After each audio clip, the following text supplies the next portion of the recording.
People ask me, the first thing they ask me, oh, how come you have a British accent? I'm like, well, I didn't get in from England this morning. Right.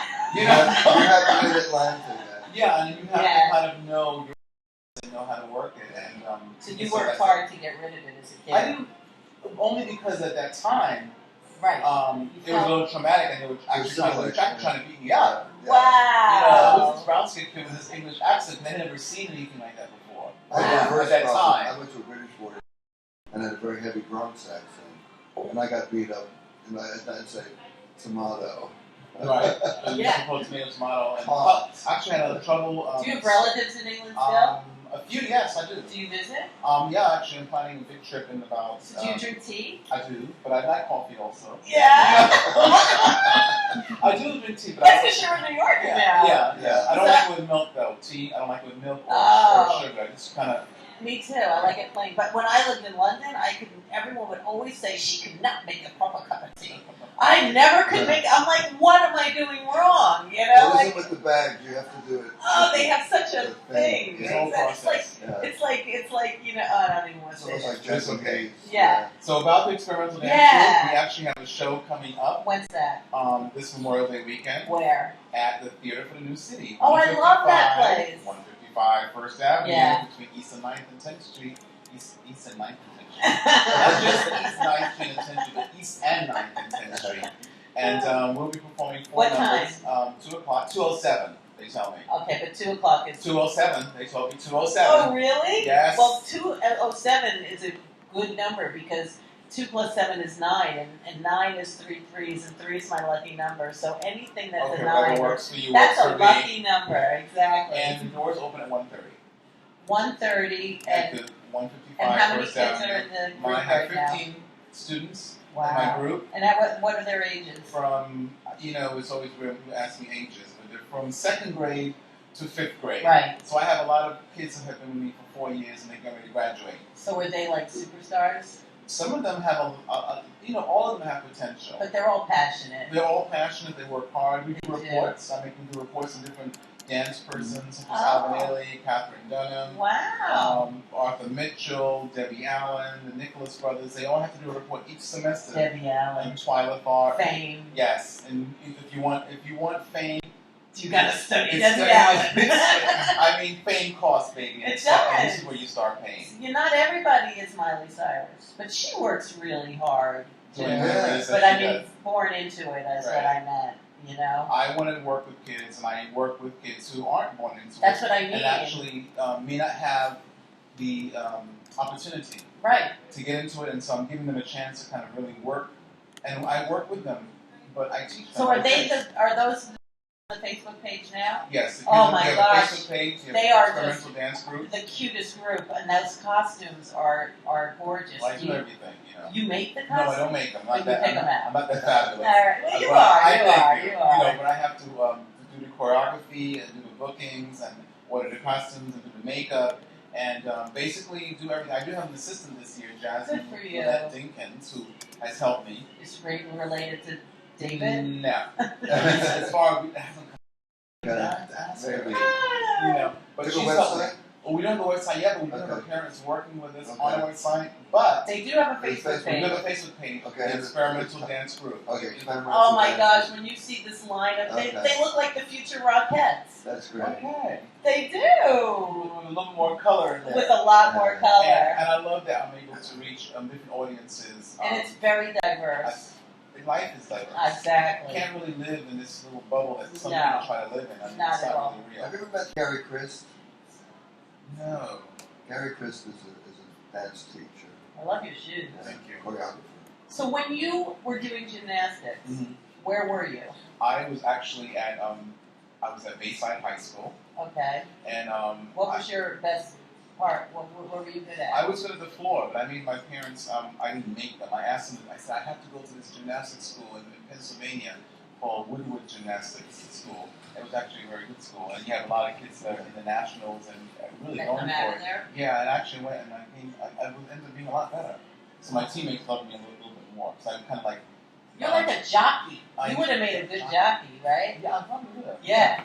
You're like the perfect size. I could just see you being gymnastics. Like, did you do back handsprings and all that? Well, I could. Right. Yeah. I bet you could. I haven't done one in a while, but yes. Yeah, I was able to do all the flips Everything. and back bends and back walkovers, front walkovers. Like how many in a row? Gosh, I never really counted them. I just did it. I always am so somebody doing back handsprings. I always want them to do as many as they can. It's like Until I pass out. Right? that was something that I always wished I could do that I never could. Like a freaking back handspring. I think that blows my mind. I mean, what you do is great. I think finding your talent, Yeah, but finding where you know how it is, right? Gymnastics is something I was not good at. It's so intriguing. It's a trip. And what age did you come over to the States? I was like 11. Okay. So I came at 11, and I came in the middle of the school year. Yeah. To get into that was always a weird thing too. When you start with January. Well, yeah. I And moved then in people sixth were grade. like, we already have our relationships formed, Yeah. you know. And then, of course, the teacher said, "Oh, we have a little young boy." Well, she put that accent, but in my mind, I'm hearing this from England, and I'm like, and I walk in, and total Tom Jones outfit with a little turtleneck and some kind of interesting pants with a print, and I'm thinking, it was you. Yeah. But it was not them. Right. It took a while Okay. to work it. But some of my friends actually from that time are my friends now. Oh, that's nice. Right. That's nice. Most of the females, not the males. But Right. That's okay. hey. So then, all right. So then it went to acting. Then I went to acting. Were you in school plays? I was in school plays. I put myself in everything I could possibly because I wanted to learn. So it was about doing, oh yeah, I'll do that, I'll do that, I'll try that. So the whole audition, the whole dance thing really came as an experiment. Hence, I use the word experimental dance group because it was an experiment on me as well. In terms of, I had done some dancing and it was semi-successful. Yeah. And so I kind of left it and said acting, yeah. But then that was getting boring, and then this just happened. Okay. Right. This really happened. That's how that's what happened. And here I am. and you're having a blast. I'm enjoying teaching children, but I'm also teaching children about what it takes to audition, what it takes to be an artist. They're lucky. And whether they become a dancer or not, I always tell them you might be a singer, you may be a writer, you might be a lawyer, which I might need. Be a good one. Be a good lawyer. Show up on time. Be professional. Right. No one has time to hear excuses. I was just telling someone today. Pretty much with this show, 99% of the people, I have to say, you know how much I confirm and send all these. Most people do not respond. It's like the ones that respond professionally, I'm always like in shock. I'm always like, oh wow, they wrote me back and like confirmed, right? It's most people don't. So they're lucky to hear this from you because it's very important. I once went to a music thing at the music union, you know that? Yeah. And they had this. I wish I knew who it was. This is very unprofessional. I'm such a hypocrite. This guy was up there, like this old musician who was like, he said the reason he became so successful was because he was always on time. And he got all the jobs because he wasn't really the best musician, but all the other ones would show up late. And since he would get the job, and he said, always be on time. That is one of the most important things. So, like, I agree. I concur because that's what helped me. I mean, I started off with a company in Eugene James Dance Company, and I had like 16, 32 steps, and that was it. And I was like, well, okay. I was surprised even being in Theater Row. That's where we were performing, where we performed for 15 years. But I was always on time. I always, they said rehearse it, I rehearsed full out. I did it like I was doing this show. And I always tell the kids, because if you don't do it now, don't think you're going to pull it together on stage. You have to bring it every single time so that it becomes second nature, because there are other things that go on in a live performance that can throw you off. But if your game is on, then you're not thinking about it. And you just you're do in it. the groove. And then you can go to a different higher level of the whole emotional connection with what you're doing. And then I always think it's like Alice in Wonderland, actually, because like when she goes down the hole, it never ends. Like there's always somewhere to go.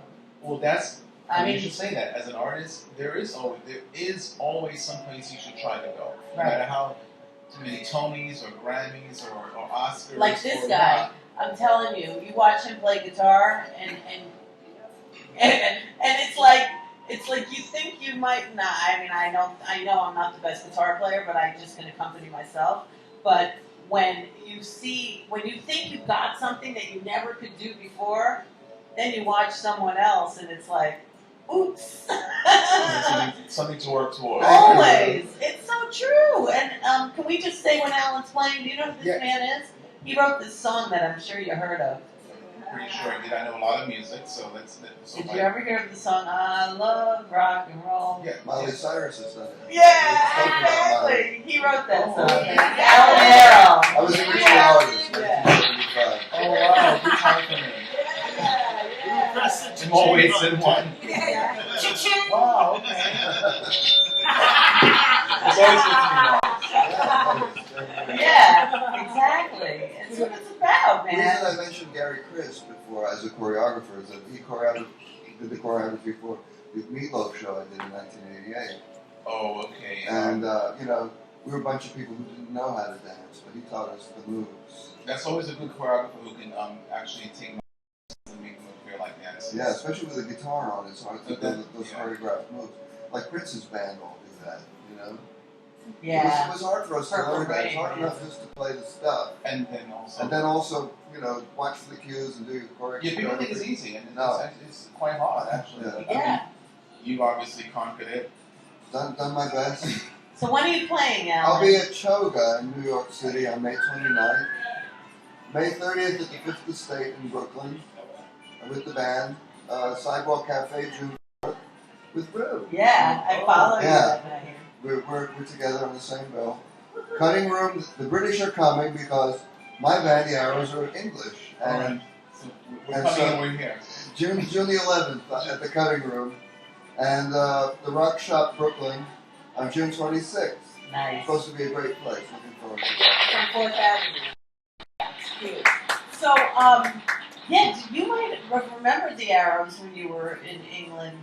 Well, I do. You might be a little young. I might have been, but one person that I do remember specifically was Dusty Springfield, which we're not talking about her. But we did she bring had her up. a big, You know big, what? big- Downtown. Oh, no, that was Clark. Julia Clark. She was the other one. Yeah. Yeah, but those two, especially Dusty, and it was interesting how when she came to the States, and it was difficult for her career. It went in different directions. It didn't. I don't think it really went as the way it should have.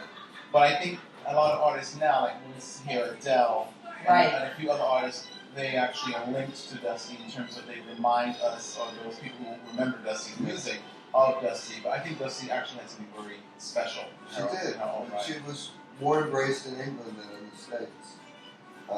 Might be more embraced in England than the States. Susie Quattro. She is my Same. birthday. I always freak out. Susie is just Leather adored in Tuscadero. England and not really well known in America. Well, I love her because she is my birthday, and I always Yeah, felt of so course. lucky. But he knows her, and it's Yeah, we like, did a lot of shows together in 1974 and 75. It was a great time. That was. yeah. You know, people Yeah. don't know what they're missing. They think they have something now. You know, I think they have something. I don't know what it is. Yeah, they have but I know- cell phones, and had we to didn't. No, we had to Which really is make so- it work, right? Yeah. Coordinate. We did it, Play man. We had everything so the much same, fun, like without all of that stuff. Yeah. It's so cool, right? Yeah, and I wanted to say, like, as we have the social media opportunity now, to say that the Experimental Dance Group will be at the Theater for the New City this Saturday. Between 9th and 10th on Right. 1st Avenue. Our show starts at 2:07. 2:07, but get there at At 1:15. 1:30 the doors open, and then we will also be at the Children's Workshop School where you do Oh, great yes, work. I do. We're having our show for I Teach Guitar Club there. Okay, you have your show. Early morning, community meeting on Friday, June 6th. Okay, good. It's we're a at guitar the same day as show. my show, which is June 13th Okay. at early morning and 9 o'clock as Okay. well, and we will do our whole repertoire. Which basically, our songs pertain to disco. I love disco. It's Oh, a good me time for too. me. So we have Galaxy by War. We have Turning It Around by Mickey of Robinson. course, the other one. They should have recorded it. And I know that one. I know that. I have the album. right, the album. Yeah. When the albums were for real, not like now where they're bringing back vinyl. I think it's. Don't even start. Okay, that's Yeah. And then we're also going to do a song, "Rockin' to Your Soul" by Lisa. Oh, Lisa. She's kind of. It's incest with her at that school. Well, It's kind of cool, man. yes. I don't mean it in a good way. you know, we use that word. It can always be. I know what you mean. I know what you mean. Lisa is the principal's sister. How cool is that? I met her there. And so she does support the arts. I love and Lisa. And it's always good to get a principal, to me. Maria, she's the best principal. Maria Velez-Clark, who does support the arts. She does. And we need that in New York. We need that all over. We do definitely need to hear. She's really, really... Not just testing. Yeah, because I was a music teacher in many other places, and I got laid off from everywhere, but not Children's Workshop. They encourage creativity in this school. It's rare. You see that in the public school right now. So we're kind of lucky, and I'm lucky to have you. I'm lucky to have you. I love those kids. They're amazing. We work hard, and I want to teach them what it is like to, like I said, to be a professional in the dance world, but in the performance world. Yeah. Because it's not as easy, and you know. Yeah. It isn't just like glitz and glamour. No. It's mostly a lot of hard work. And, and blood, sweat, and tears. It is. So today is National Strawberry and Cream Day. Would you like a strawberry? You know what? Here's the deal with me. Nobody wants a strawberry. I don't really eat fruit. I'm afraid to even eat these things that we do. You know, the organic versus non-organic. Yeah, we've been there today. I'm hoping that I've tried to eat better, like eating some organic stuff, but you really don't know what's in there. It's in the ground and the pesticides and cancer. People never talk about believe this? The increase of cancer. I would have had 3 or 4 of those already, already, but I have a hangover. Oh, see, all right. So I actually saved you, maybe, but no. And this whipped cream thing. Yeah. It's wonderful, but it's not for me. Okay, that's fine. But I like it. I like it. So what'd you eat today? I actually had some chicken. How do you know where it came from? See, that's a tricky thing. Yeah. I do the best. Organic chicken. I don't really know that it comes from an organic. No, you don't know. So you hope. Okay, so you just wishing and hoping. My wife showed me these videos of animals, and so I've become vegetarian after seeing these horror movies. And maybe one day we'll know it's organic. It's not. It's all a bunch of. I'm not going to say. I know. Because we don't know. But you know what? You don't. When you eat a Snickers bar? Snickers?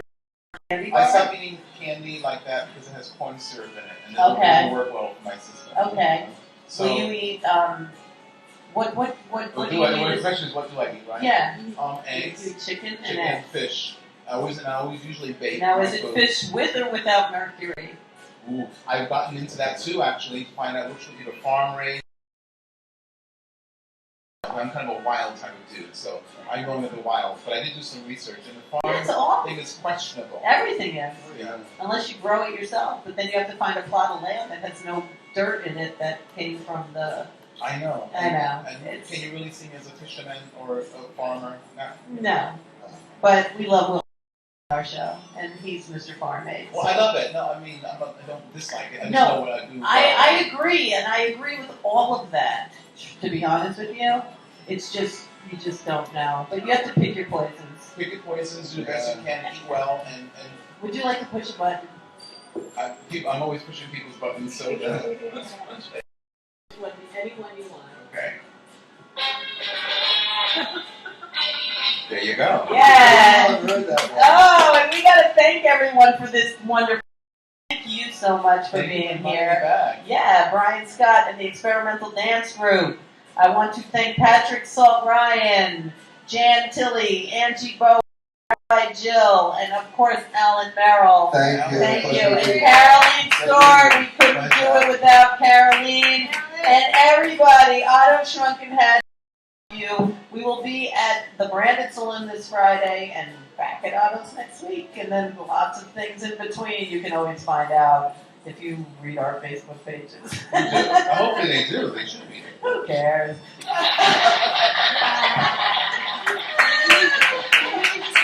Oh, yes, thank you.